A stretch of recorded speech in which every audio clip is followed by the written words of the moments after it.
peux vous parler de l'importance de l'hérédité. Ce que j'entends par hérédité ici, c'est le fait que dans certaines sociétés, je pense, traditionnelles, les activités ont été servies de génération en génération par le même groupe, au sein du même groupe. Il est donc important qu'il y ait une forme de compartimentage, car s'il n'y a pas de compartimentage, il n'y a pas de spécificité.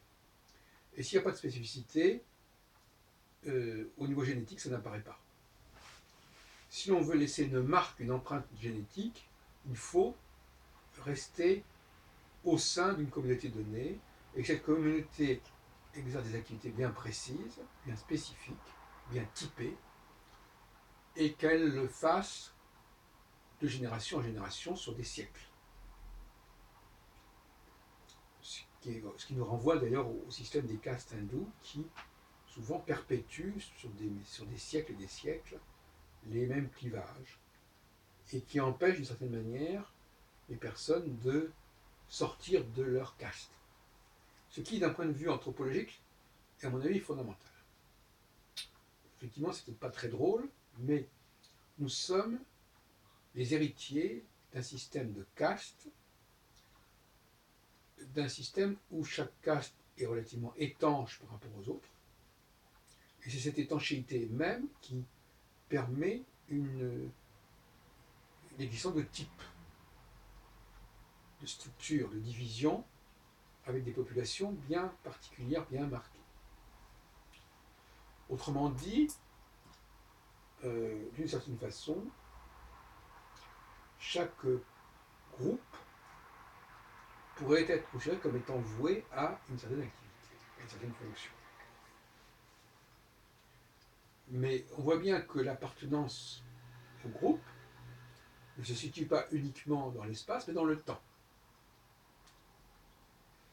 Alors, je sais qu'il y a des gens qui se moquent complètement de cela, qui ne veulent ni de limitation dans le temps, ni dans l'espace, qui veulent pouvoir passer d'un groupe à l'autre et surtout ne pas tenir compte du poids du passé pour le groupe et pour les membres du groupe. Alors, évidemment, moi je suis à l'opposé de ce point de vue. Je crois que notre humanité ne se comprend, je ne dis pas aujourd'hui, parce qu'aujourd'hui les choses sont différentes. Il y a eu un aspect, il y a eu un temps, je dirais, de construction du processus génétique qui a exigé des contraintes socio-juridiques, culturelles lourdes, et puis un temps où, une fois instauré en quelque sorte ce processus génétique, on est dans un temps post-génétique. C'est-à-dire un temps où, de toute façon, que nous voulions ou non, que nous fassions ceci ou cela, que nous allions ici ou là, ça ne change rien. Parce que les dés sont déjà jetés et les déterminismes sont déjà établis. C'est ce qu'on appelle le temps post-génétique. Et il ne faut pas s'imaginer que ce qui est possible dans le temps génétique le soit dans le temps post-génétique. Et que des transformations profondes de la société puissent se faire dans le temps post-génétique comme elles ont pu avoir lieu dans le temps génétique. Donc, le temps génétique, c'est le temps où le groupe se reproduit de façon endogamique et développe des particularités, des spécificités, qui par la suite seront à la base de nos déterminismes à la naissance, c'est-à-dire le déterminisme héréditaire. Le temps génétique, c'est un temps où s'établit le code génétique, le DNA ou l'ADN.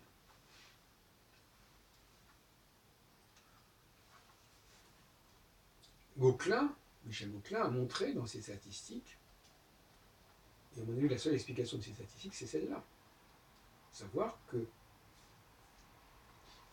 si en naissant un enfant tend à naître sous une certaine planète, c'est-à-dire, par là on entend à l'horizon, quand une planète se lève à l'horizon ou culmine au méridien, c'est parce qu'il y a tout un héritage génétique derrière, qui fera qu'il sera habitué culturellement, si on peut dire, c'est une culture qui se sera intégrée en tant que seconde nature, ce sera intégré, il aura intégré en lui la capacité de repérer la planète de son groupe,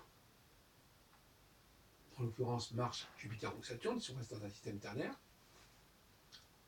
et qui donc naîtra plus fréquemment sous une certaine planète que sous d'autres planètes, parce que le groupe auquel il appartient, dans le temps et dans l'espace, et notamment dans le temps,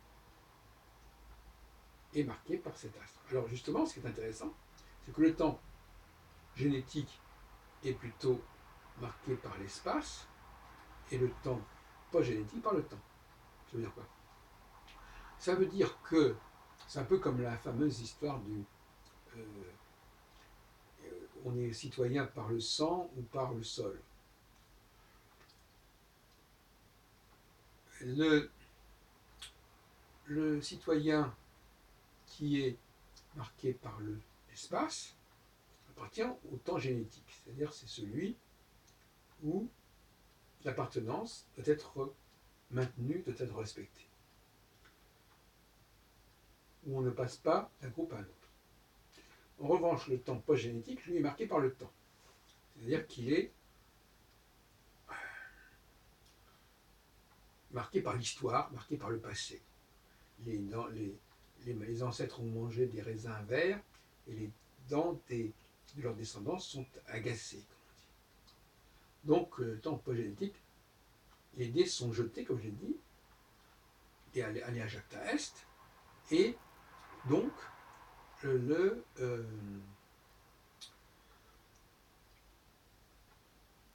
c'est le poids du passé qui va l'emporter, quand bien même, au niveau de l'espace où l'on vit, on ne serait plus dans le groupe auquel on appartient génétiquement. Parce que on n'est plus on n'a plus besoin de confiner les gens dans un certain groupe, puisque on est dans le temps post-génétique où ce processus de déterminisme est déjà complètement intégré, en quelque sorte, génétiquement. Par conséquent, c'est le poids de l'histoire désormais qui va peser, le poids de la subconscience, et non plus le poids de l'espace, c'est-à-dire de la surconscience.